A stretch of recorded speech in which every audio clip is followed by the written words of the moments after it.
I would say when I'm up in front of a lot of people doing some sort of acting or telling a story or improv, I mean, any of those sorts of things, I find that I start to like nitpick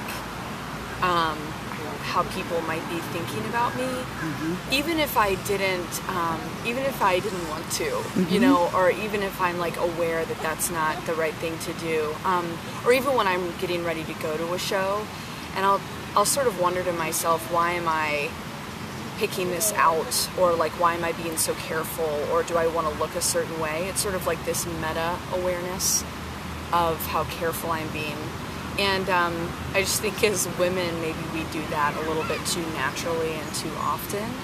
But I think just being in front of people, there's a point where it's good, where you want to look respectful and have people look at you in a certain way, and then there's a point where it's kind of getting into a little bit of an insecurity place. You know what is funny? I have a particular moment I remember when I was standing in the bathroom, like maybe at the beginning, in my house, at the beginning of my junior year maybe, and all of a sudden it occurred to me that I looked older and I felt more mature and maybe more womanly or something, and I realized, I remember that I thought, I really want to hold on to this moment, you know? And I think it was kind of a turning point where I felt more beautiful, but it was because I had taken pride in things that I was involved in. It wasn't about me, it was that I had done well in school, I had stood by my guns and, you know, stood up for my values.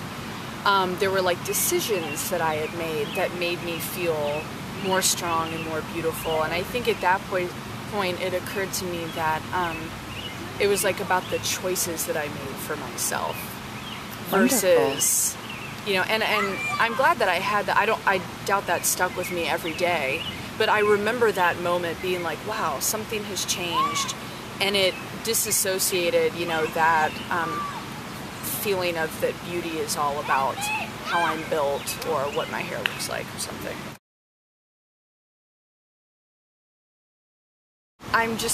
I'm always who I am.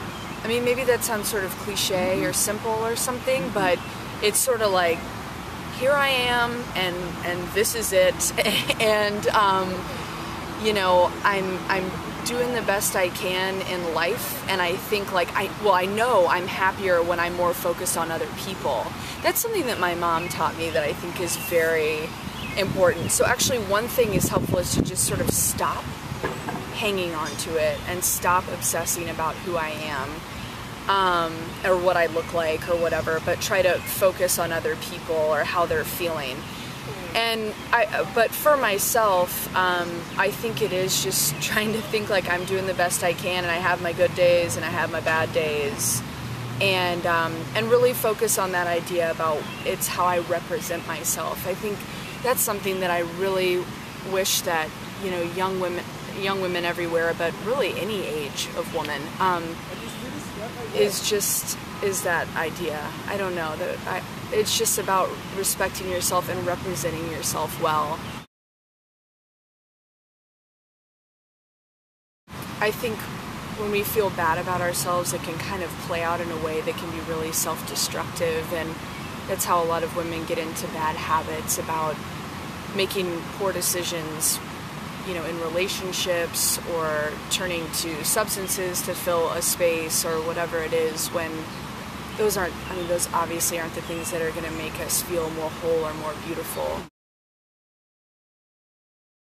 I told a younger woman recently that to pick out something about herself that she could fall in love with, you know, like that. Pick out something that she sees in other people that she appreciates as something that might be kind of quirky, like if someone has big crazy hair or like bigger eyebrows than most people or something. It's like, that's different, but I like that. And then find that in yourself. Like, what can be my unique thing that I can hang on to, and it is my trademark.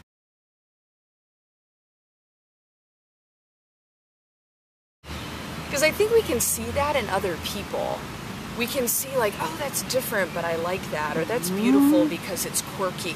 But we don't allow that in ourselves as much. So trying to kind of mirror that in our own experience.